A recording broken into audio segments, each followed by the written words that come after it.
email said that we would do a short presentation on the Parliament of World Religions, which we just came back from.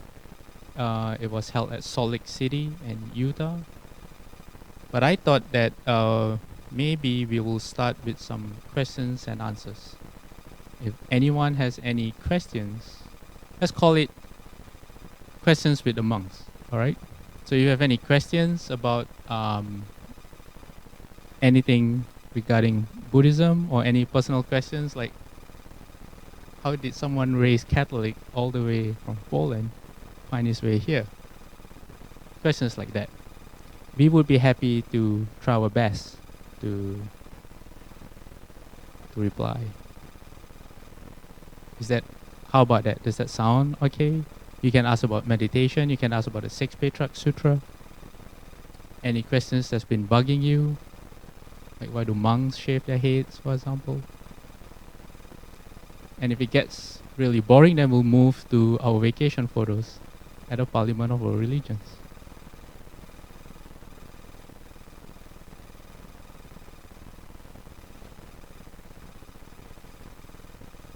Stacy, do you have anything you want to suggest? Would you like to begin? I guess we have another microphone that we can use. It's here. Or we could just repeat. If it's too inconvenient with the microphone, we could just repeat whatever questions are asked. Yes, please. So I find myself just sometimes out of reflex. There'll be like, say a mosquito, and I'll go, oh, and then I go, oh. And then out of my upbringing, Jewish and Episcopalian, with that, then you're supposed to ask forgiveness, or with, that's how you kind of forgive yourself or whatever. In Buddhism, how do you kind of move forward from when you do something wrong based on Buddhist beliefs, how do you move forward from that? Or since you don't ask forgiveness in another type of religion, then how do you move forward, or how do you kind of correct that bad karma that you just... does that make sense? Yes. Okay. I heard you use the word wrong when you do something wrong. First of all, in Buddhism, say like Jin Shi, his lifestyle is guided by the precepts that he holds, which is the 10 precepts. For lay people or unordained people, usually they follow the 5 precepts. So what you're referring to, say, hitting something, like harming a living being, would fall under the precept of no killing, for example, which in extension meaning no harming of any living creature. As a monk, we hold the 250 precepts that guides our lifestyle. So first you have to understand the reason why we hold the precepts. The spirit of holding the precepts. Precepts are not a way to tell us what's right or wrong, but rather guidelines for us to live our lives by. So, say, for myself, one of the precepts that I observe is no lying. So no lying means speech, whatever I say with the mouth.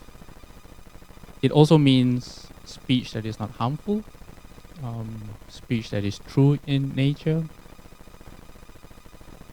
So as a guideline, whenever I do something that goes against the guidelines of the precepts, first of all, if I know that I'm doing it against the precept, it means the precepts are working. Why? Because the precepts are meant to keep us mindful of our behavior. So what the precepts do is it makes us mindful of our body actions, for example, that, and of our mouth, That means speech, the way we use speech. And then the mind, our thoughts. So when you do this, and then you realize, oh, it means that you did not, in your mind, it wasn't, you could say, an intentional act. But the fact that you actually recognize that, that's one of the functions of precepts. The other function of precepts is that it enables you to get into samadhi or concentration. If you've been reading the Sixth Patriarch Sutra, in the first 3 chapters, the Sixth Patriarch outlines how concentration is built on the foundation of morality, meaning your character as a person. What does character mean? Well, how do I relate to myself? How do I see myself? How do I see the people around me? So our guidelines for living our lives or our characters try to bring us to a place where we don't fight with someone. We don't contend. We don't do things that we might regret later. Why is that? Well, if someone, say, who follows the 5 precepts really well, or who follows the 10 precepts, or the Bhikshu precept, 250 precepts, the intention of holding the precepts is not to say, oh, I'm really pure. I'm such a great practitioner. It's not that at all. The purpose of holding those precepts is so that when you sit down to meditate like we just did, because of how you relate to people, because of how you relate to yourself, and I'm getting to your question, and how you deal with the things that you do in life that might otherwise cause you regret. So if you hold the precepts well, that means if you have good character, when you sit down, I visualize it like this. It's almost like someone who's so at peace with himself and the world sits down with like a smile on his face. His body is soft. His mind is pliant.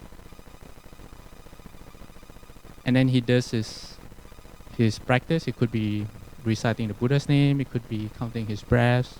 It could be reciting a mantra. And before he knows it, he goes into samadhi. So that's the function of precepts. So once you understand that, then you realize that precepts are a way for us to try our best, and not for us to feel bad whenever we do something against the precepts. So if I were to, oh, what did I just do? I'll try better next time. So I asked myself, did I try my best? No, I just acted based on, habit, or there was a moment there when I knew it was wrong, but something took over me. Then okay, I'll try better next time. And then, but you have to mean it for it to work. And if I say something harmful to someone and it causes the person hurt, I'll do better next time. I'll try my best not to do it. And these things come back. If you, for someone who tries to meditate, if you don't have the right character, it's really hard. You get into an argument with your boss or your wife or your spouse, and you try to meditate, it will be really, really difficult. So it's the precepts or character, morality, there's so many words, pick one that's comfortable for you, forms the foundation of the practice. Once you have the right approach to life, happiness comes. And happiness is the way to enter concentration. Not, I'm going to enter concentration right now. No, it doesn't work that way.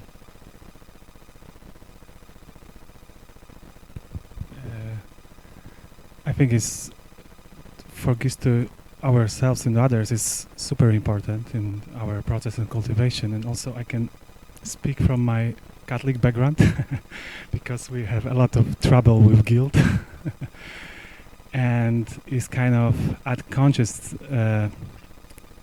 forces when we can really often feel that something is not quite right with us and it's difficult to let it go. But in this kind of emotions. But I think in Buddha's teaching is really important, and to recognize what is skillful, what is unskillful. We very often don't use the category like evil or good, and just observe when this our behavior, our thoughts, our emotions, when us leaded to good results or the bad or unskillful results, and means the cause the suffering. And we have a lot of practice in our tradition. Actually, this is called repentance, and the repentance, and I also understand, is kind of to be really honest about myself. It's not to blame myself, but to really recognize what I did unskillful to others, but it's because it's unskillful to myself, because we are really connected with others, and whatever we do wrong, we really feel. And this feeling that is something not quite right actually is really helpful. This is kind of protection mechanism, the same like our body. It's something is wrong, we feel pain. And this signal, oh gosh, I have to take care about myself. And the same, I think, in our consciousness. And we can slowly recognize, okay, this is unskillful. I try my best not to repeat these mistakes. I can learn, actually. This is process of learning. And I like this analogy, like I am the coach myself. Try my best. And it's not like we asking to forgiveness for some big power outside us and who can save us and whatever. And this is like I came from this tradition. But in our tradition, the Buddhas, Bodhisattvas we can see here is more like someone who, like coach, really is in your side, really want to help you. And it's like the witness. If you can do your best, as a result, we can really learn from this lesson. And slowly, layer by layer, we can really connect with our nature, and this process is kind of start to recovery. And from this mind, from this sincerity, and from this ability, we can be really relaxed, actually, and really happy as a result. And yeah, this is my reflection. Does anyone have anything they would like to add?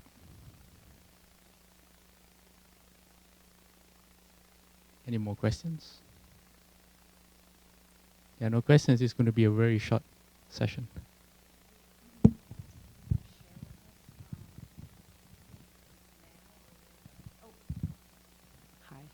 Are you planning on sharing with us your Utah experience now or later? Is that all you want? I want. That's what I want. I want to hear. Yes, we will. I was hoping to keep it towards the end. Okay. Yeah, once That's we good. finish I'm discussing. sure it was fascinating. I'm looking forward to hearing.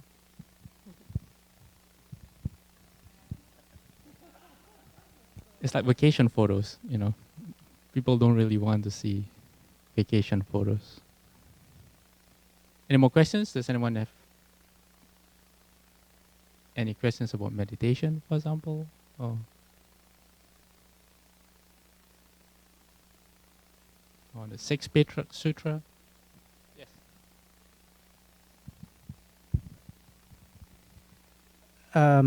If I permit to add to her question, I don't know what her name is about Layer, okay. That's a pretty good questions about what you do. In other religions, you can ask for forgiveness, and in Buddhism, you don't have that. In a way, what I know Buddhism as much as right now with limited, I thought I heard that in Buddhism it's all about cause and effect. karma. Basically, karma, it have its level of severity. Let's say there you are intentional or you are unintentional. That is what really count. And it have its retribution in karma, have future life, present life, and in the past. So I'm trying to get my thoughts and make it explain this. So basically, if we cannot avoid to, let's say, completely free from making mistakes, so therefore there's time when we are make a mistake, like harming a mosquito, driving late at night, hit a deer or something. What happened? For me, what I believe, that was just like cause and conditions. The conditions there, we are there, the deer's there, it's happened. How you can do with that, deal with that, in Buddhism we have what we call a lot of it was just cultivation, your cultivation, transfer the merits and blessings and lessen the karma negative that you accumulate. And then the positive karma that you accumulated, it kind of like balance out. Mm-hmm. Right. Right.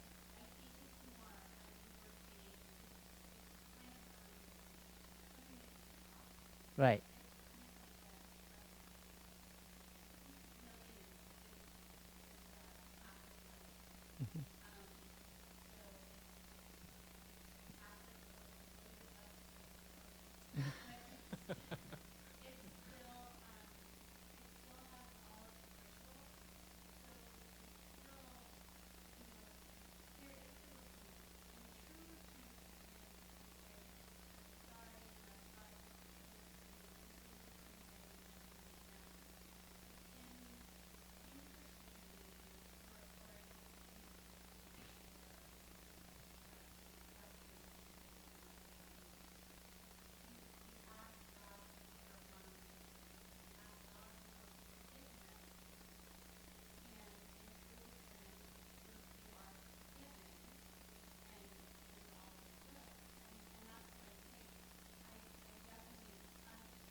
In Buddhism, what is most important is in our mind, right? We really, what damaging is when we did something wrong, and we really enjoy it, and that is recorded, and that is impeding in our mind, and that is what harming ourselves more than anything else. And so, when you and also when you are immediately repentant and transform that act, so that you can get rid of that root, that seeds of wrongdoing, that is also important. So it is right there. That's where it counts. So Nam, I don't mean to interrupt, but what I hear you say is, Nam used the word intention. So part of how precepts help us over a period of time is that thing that you just mentioned, that act of, it's habitual. So precepts help you be mindful, and that mindfulness that you use is at the same time creating new habits. So habits like that will get less and less. And so that's why we call it a practice. We keep on doing it day after day, thought after thought. And someone who has maintained that a certain way of life, you will not notice it on a day-to-day basis, but you might look back 6 months or a year, or in my case, a few years, and say, "Whoa, I used to be someone really different. I used to have all those thoughts or all those actions, but now it went away," for example. So that's one way precepts work. It forms the framework for you to have a different set of intentions for your body, speech, and mind that eventually can transform those habitual tendencies. Is that helpful? Yes.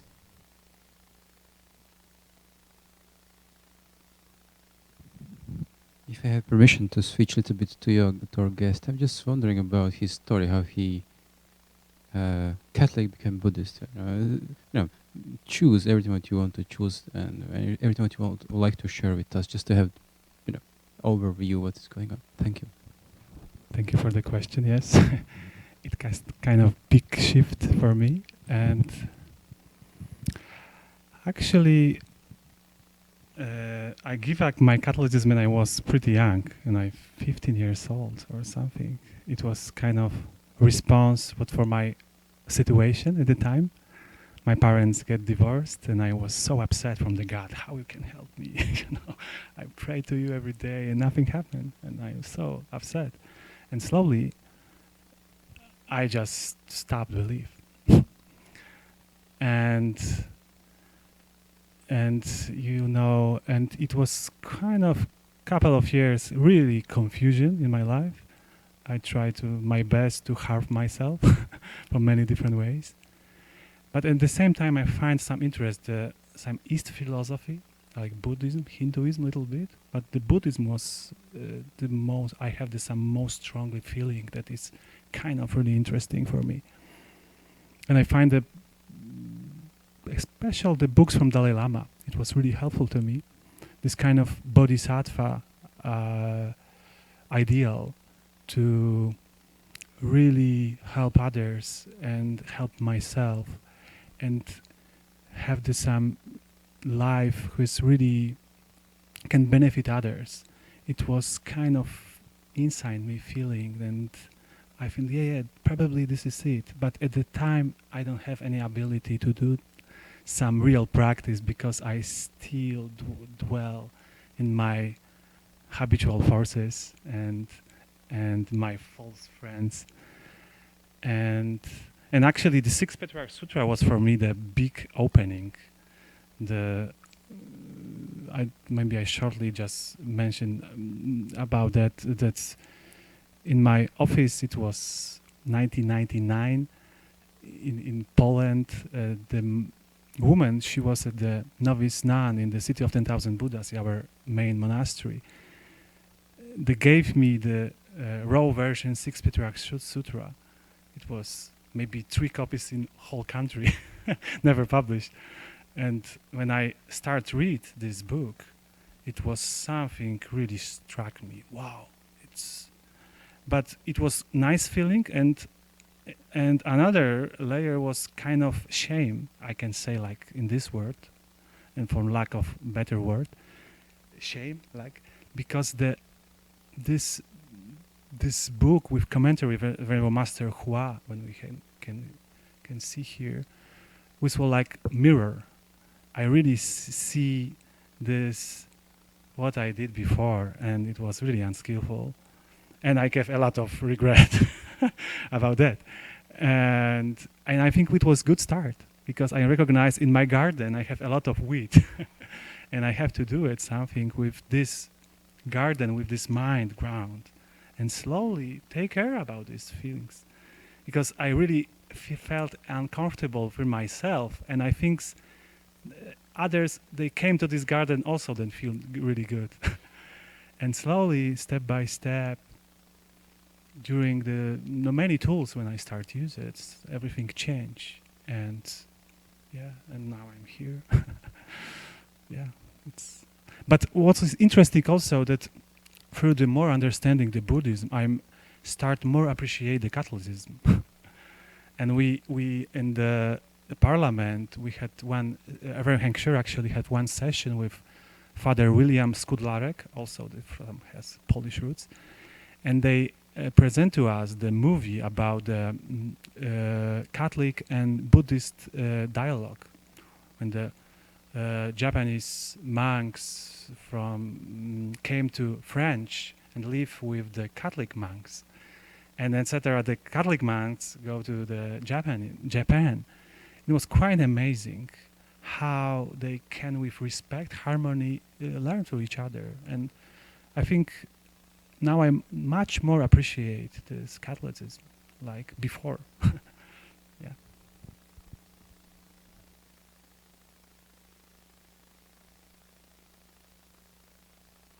Now every time I look at you, I'll just think your mind is a garden.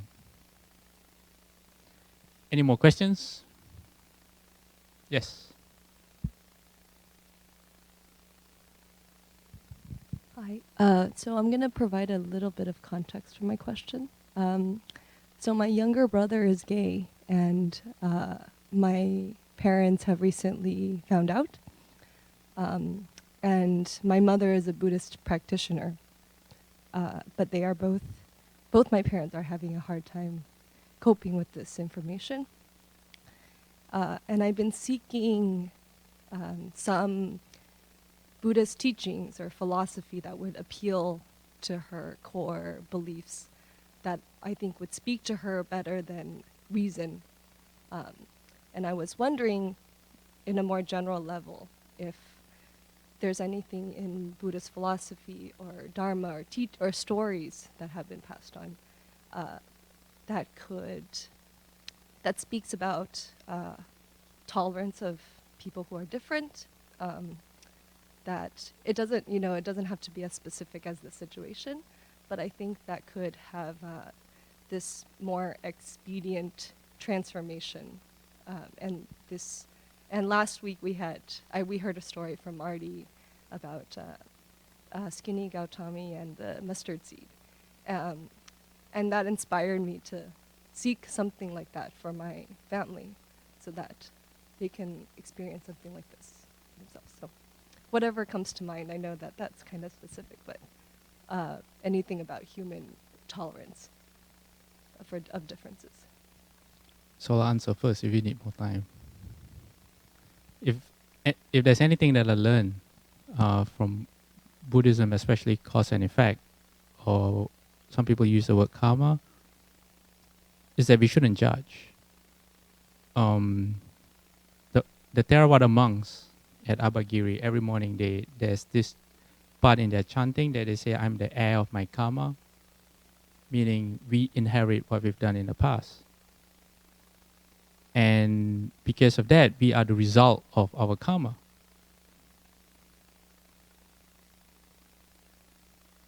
So if someone can actually see,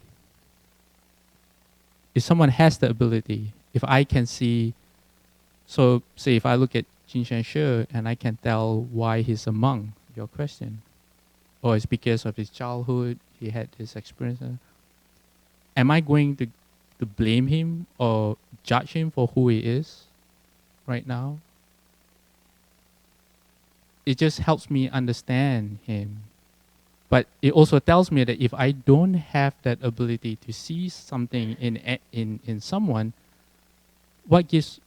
how can I project my in an instant my understanding of what's going on a person and make that person the result of my projection. So if there's one thing I learned is that cause and effect tells us you cannot judge. You don't know. And the Sixth Patriarch says that we all have the Buddha nature. Does anyone remember reading that? He says that we all have the Buddha nature. And not only that, the Buddha nature in all of us is the same, is equal.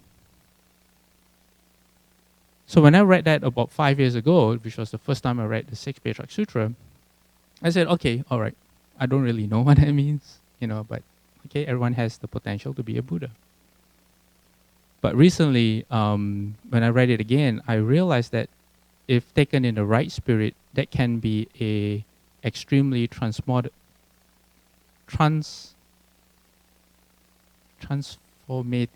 way. Did I just say that right? It transforms how you see yourself and the people around you. Why? If I truly have the Buddha nature, okay, me, and if it's the same as the Buddhas, the Bodhisattvas, as anyone else, it means that in life I'm not limited by who I am. People come up to me, oh, you can be a monk, you're so lucky, if only I could do it. We limit ourselves all the time. Oh, if only I was smarter, I can't work that hard, I don't have that skill. We go through life judging and limiting ourselves without even realizing it. I am this, I'm that, I'm held back by this. But what the Sixth Patriarch is trying to say is that whatever you have, whatever you are born with, or life has given you, or you have taken for yourself, doesn't matter. Because you have that potential. So if someone really sees that in themselves, that I'm not limited by my body, I'm not limited by my thoughts, you can easily just turn that around and see that in other people. And that can really, really change the way you relate to people. Because then you see them for what they can be rather than for who you think they are. And that's an entirely different concept from cause and effect, by the way. There's a story about how, I believe his name was Angulimala. During the Buddha's time, he was this mass murderer. He had killed, I'm not sure, 99 or 999 people. And he was so awesomely mean that he wore, I think, their ears or their fingers. He made a necklace of all those people he killed and he wore them. That was how crazy he was. And then he saw the Buddha and something in him said, I'm going to kill you. And he tried. And in the story, the Buddha, as he was approaching the Buddha kept on going further and further away, although he couldn't see the Buddha moving his feet. And he cried out to the Buddha and said, please stop, so that I could kill you. But he didn't say that, he just said, please stop. And the Buddha said, I have already stopped, how about you? I don't remember the exact, I'm paraphrasing. And he had an awakening. And then he became an arhat, a sage. So if a mass murderer has the potential and he realized that potential,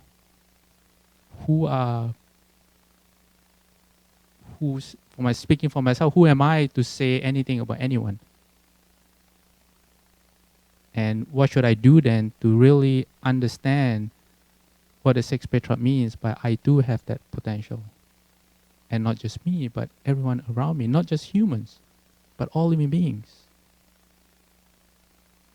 So when we judge, we first have to understand how we judge, how we see things. It just comes from us putting on an image onto something. It's not the way things are. Yeah, and that's the thing that confuses us. And when we have confusion, suffering arises. It's because the Sixth Patriarch said we hold on to our views. out of confusion we create views, and then we hold on to our views, and that holding on creates confusion. If we can just let go of that, even for a short moment. Some people use compassion to get there. Some people, like I said, you could try to really understand cause and effect, or try to see it from different ways, whatever works. Once that confusion goes away, then the suffering, the affliction goes away as well. So it's really hard to have to deal with this kind of issues. It takes a lot of time. It takes a lot of understanding how your mind works. Yeah. So Jinsai Shu mentioned just now transference. Transference really works. I'm not quite sure I can explain how transference works, but as to the individual who's doing the transferring, it somehow changes the way you react to that person. So you kind of open your heart and you soften up.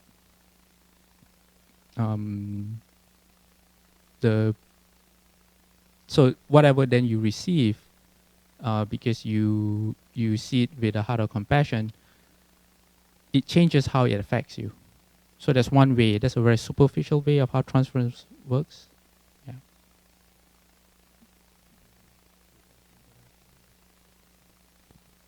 I understand Madi usually ends at 9. Is that right? Okay. So what we'll do is we'll begin the slideshow for those of you who are interested in seeing it, and anyone who feels like we don't want to keep anyone who has to leave at 9, please feel free to leave. Yeah. Do we have any more questions or anything to add to? No? And I guess it's yes.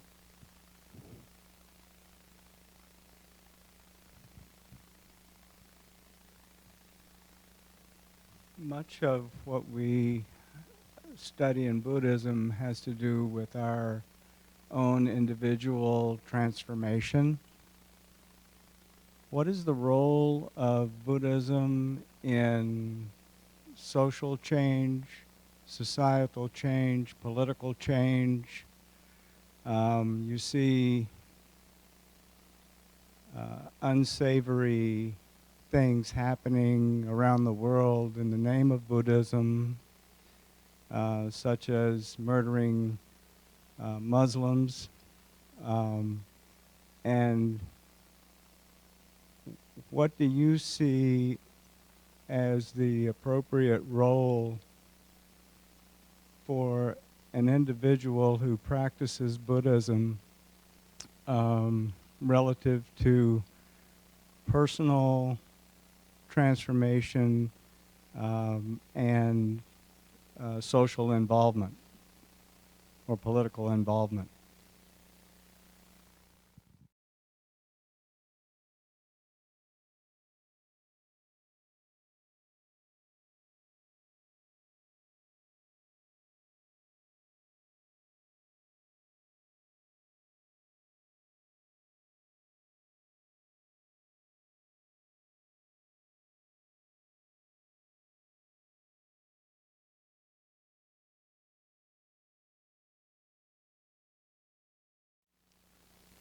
Like Mother Teresa, she could go all the way. If you've seen the photographs of what and the things that Mother Teresa wrote in her diary, she could go all the way because she had that strength and not get lost. That means not fall into despair herself. Some people try, and there are two people that come to mind. One was a photographer who went to war areas, and the other one was this person was trying to help war victims, and they both ended up committing suicide because I guess they went beyond what they could handle. So I think it's really important as this process of transformation is happening within us, not to be passive, to do what we can, to do what we believe in, but at the same time also recognize your own limits and not go beyond, or if you go beyond, try to have some form of support so that you don't fall yourself. So our teacher had this saying, don't be a clay bodhisattva, meaning as you are crossing the river of suffering, a clay bodhisattva, if you are not fired through, if you are not fired, meaning if you have not tempered yourself against what life throws at you, clay dissolves in water. So understand your own limits as you are transforming yourself, and just try your best. Yeah. And everyone's different. So if people do less or they do more, don't coming back to judging. Yeah.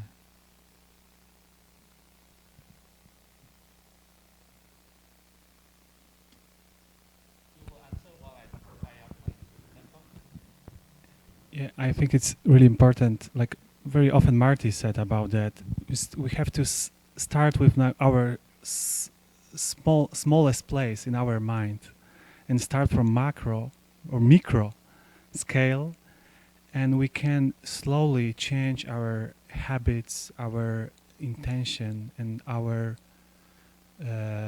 views, and slowly we can go further and further, and we react with others. And I remember in Parliament I heard some story, it was in Australia, I guess. Some young man decided to go to some cliff. It was really famous for people who want to do suicide and jump from this cliff. And he just sit and start to talk to someone who want to this kind of thing. And he saved a couple of 100 people from doing this. And I think, but he knows his ability, like Jin Heshe mentioned. But we have actually, I think, really big impact from others. Maybe not always we can be engaged from some big movement. Sometimes yes, maybe also is good things to do. But I have personal experience, like I was in volunteer in cancer hospital in Warsaw, and we have the group wonderful volunteers, and they every day go to the hospital, and they just listen other people's who had really difficult situation, and really horrible sometimes. And from just ability to be in the present, to just be open, it was pretty big impact with just calm mind, with just ability to listen and contact with others. And I think we really, another panel, we have the Parliament Religion, the Ron Epstein mentioned about, now is big crisis about, especially in the young generation, to feel empathy to others. And like he said, empathy is the ability to feel, to recognize others' feelings. And from empathy, we can go to sympathy, from sympathy to compassion, from compassion to great compassion. And he said, because of maybe the social media and people start have less normal interaction, personal interaction, we lose this ability to feel others. And if we talking by phone, we have the less. If we tasting with almost nothing to feel and have some impact with others. And that I think it's in the same time we try to our best to calm our mind, and also we open our heart more and more to be really more sensitive and more see this other suffering, you know, and we try our best. Okay.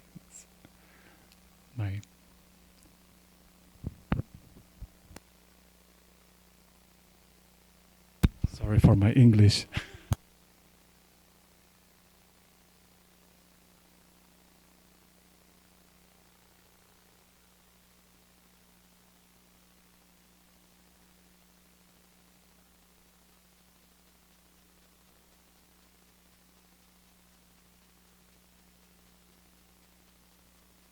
People here have been to a parliament of world religions? No? It was, some people call it like a cultural circus, or a 3-ring circus because you have so many people coming. This year we had 9,500 people, and the delegation from DRBA was, I think, 81. So we were the largest. The Buddhists were the largest delegation there. So I didn't arrange the photos in any particular order. This was in the exhibition hall, and one of the exhibitions was this maze that you're supposed to walk through and meditate. So I just walked directly to the middle, and someone said, "Hey, you're supposed to walk around the lines." And my reply was, "But I'm a Chan monk. My method is direct." So I just went straight. Yeah, there's a bit of monk humor over there. Let me see, how do I go to the next? Oops.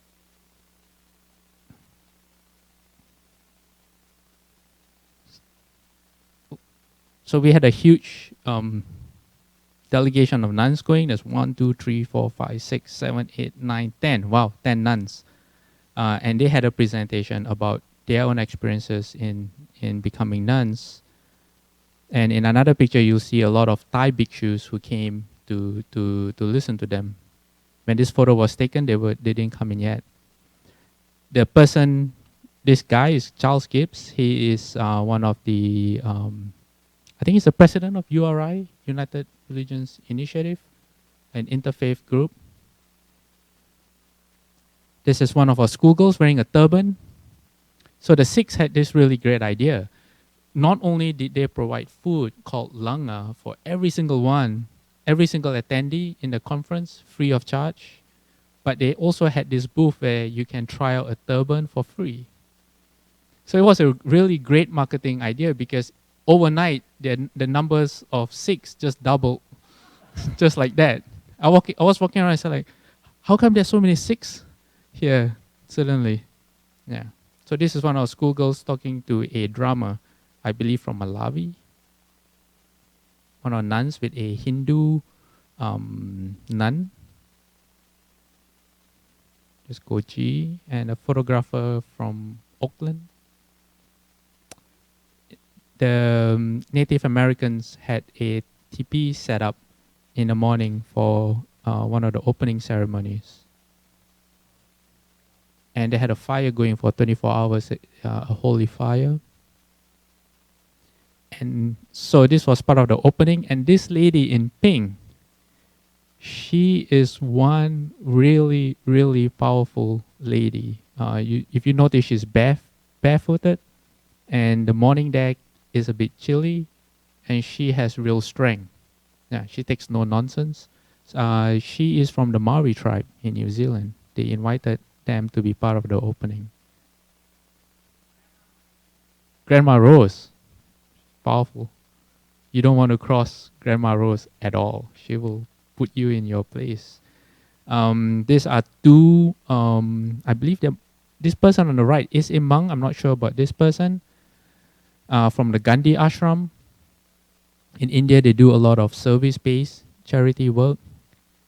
There's Ramahang Shwe, and then beside him is Dhamma Master Minghai, the abbot of Bailin Monastery in northern China.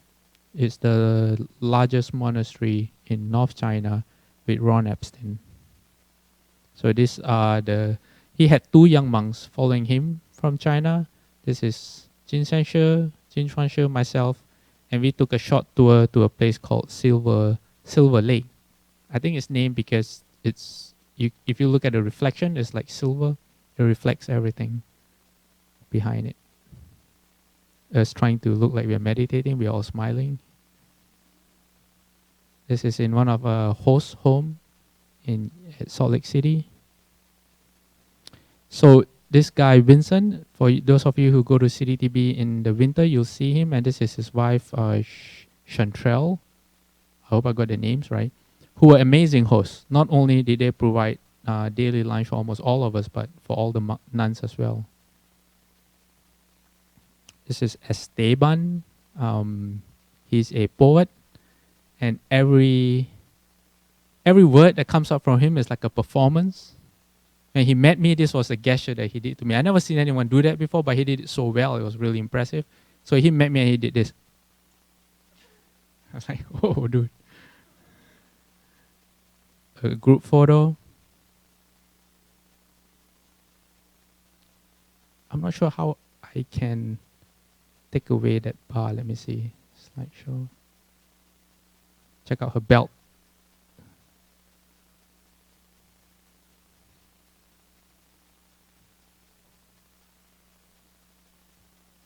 This is a 15-year-old girl. Her name is Takaya Blaney. She's a she's an activist for indigenous people in Canada.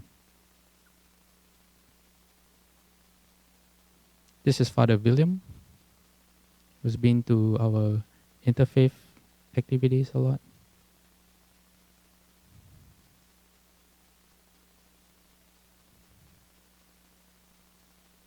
There's a lot of hugging going on. The Sixth Patriarch lunch called Langa. These are schoolgirls who did a panel on our school and Kuan Yin Bodhisattva.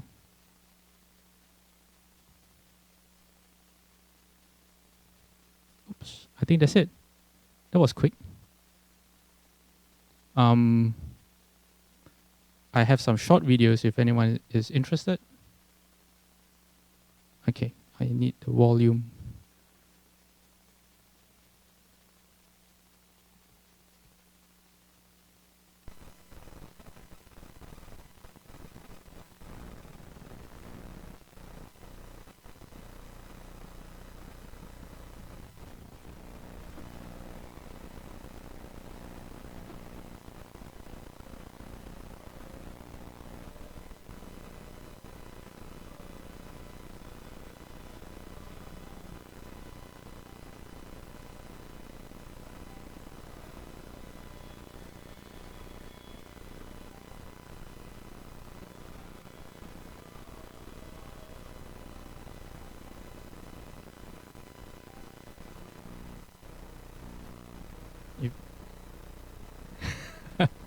Because this is a Sikh, I believe they are religious.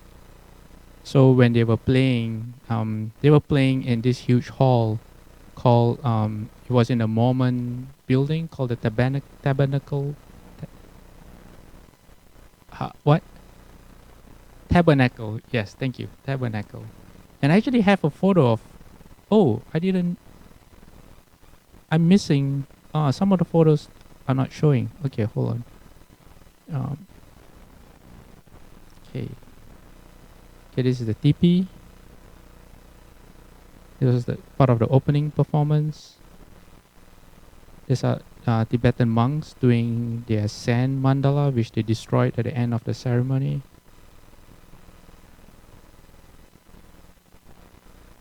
This was our booth. BTTS and Dharma Realm Buddhist University had a booth displaying our books. A Zen monk visiting us. This was a panel given by Charles Gabe, our nun Dhamasa Heng Yin, and I think a Hindu nun. So Dalai Lama with his message. He was supposed to be there. He was one of the keynote speakers, but he could not make it for health reasons. So this is the tabernacle. Is that right? Tabernacle, yeah. So the photo doesn't do it justice because the pipe organ is actually really, really huge and it's really impressive. In this photo, it looks a bit small. We had this bagpipe band. I have a video and really impressive. Ram Hung Shou was enjoying very much because of his Scottish and ancestry.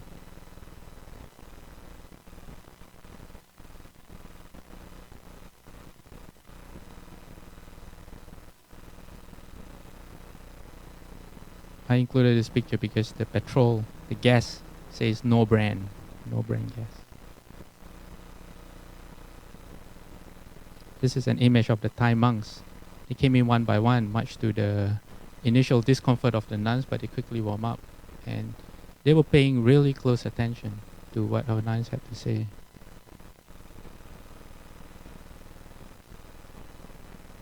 So this is what the Langa looks like.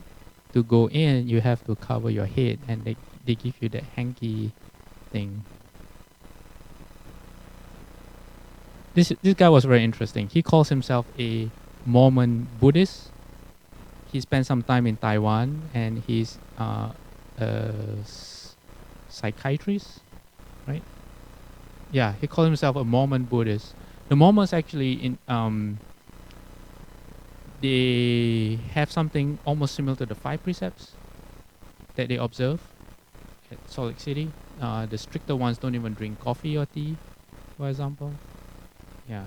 And so in his, when he treats his patient, he actually uses Buddhist concepts like cause and effect and karma and a few other things. So he was very excited to see Buddhist monks.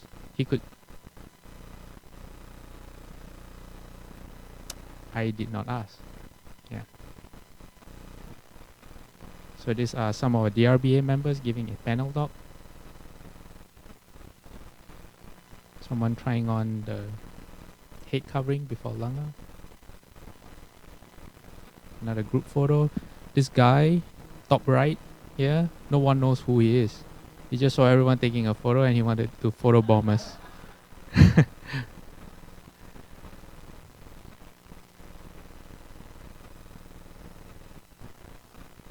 This was some dancers. Very impressive.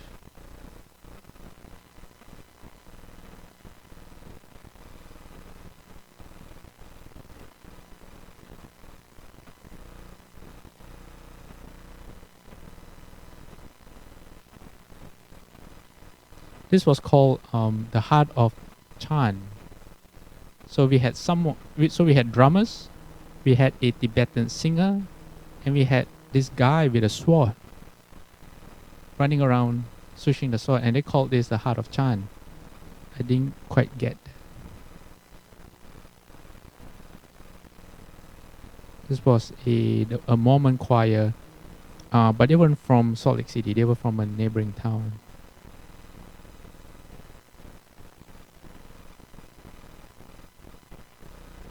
These are pictures of the things that were displayed at our booth.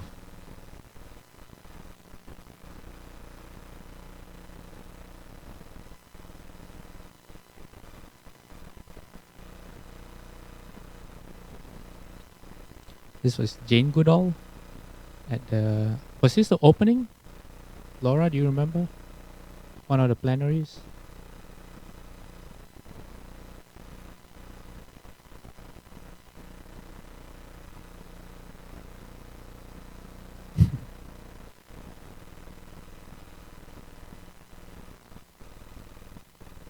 Okay, so I think this is the end.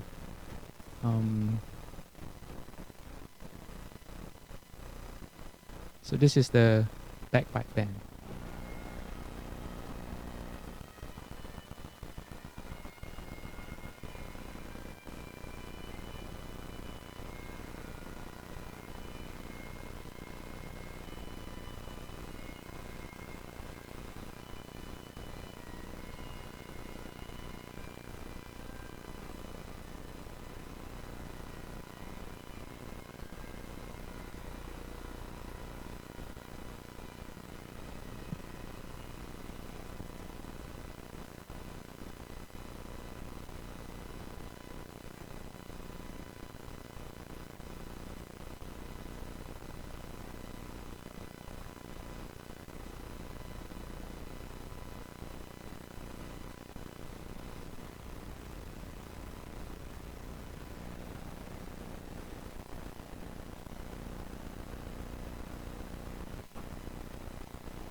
So we have people who are working on the videos, for example, like this one, and we'll be putting it up on our website so that people who didn't get to go to the parliament can still catch them.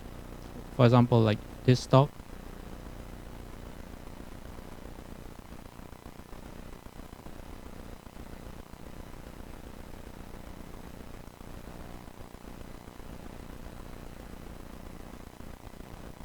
And then there's this one as well.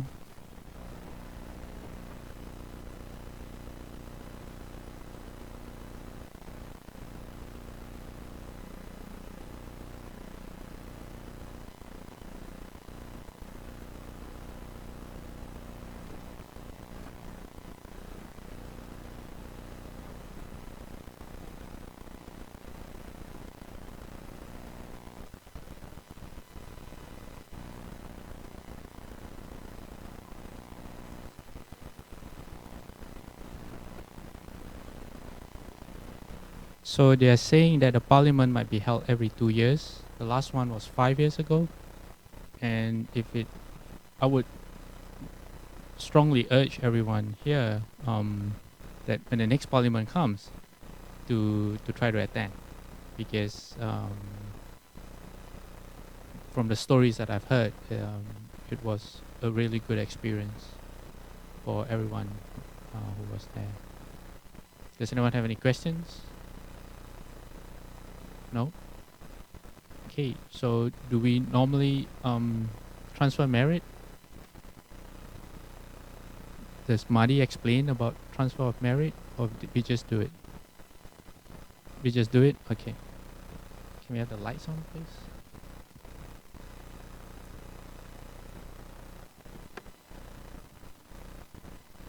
So maybe we can transfer the merit to Madi as well this evening, in the hopes that he has a swift recovery.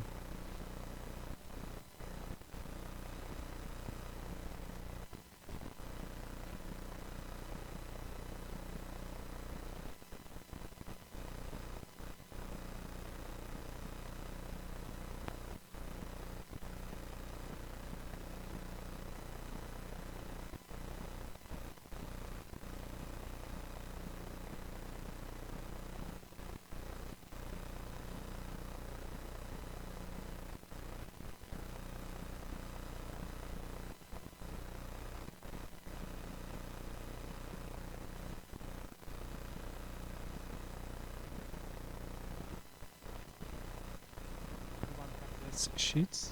Maybe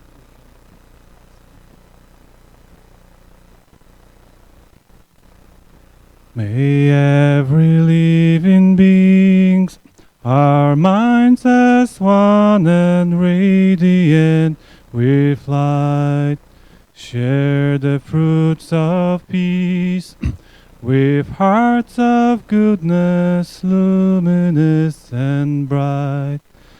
If people hear and see how hands and hearts can find in giving unity, may their minds awake to great compassion, wisdom, and to joy. May kindness find reward. May all who sorrow leave then grief and pain. May this boundless light break the darkness of their endless night. Because our hearts are one, this world of pain turns into paradise. May all become compassionate and wise. May all become compassionate and wise.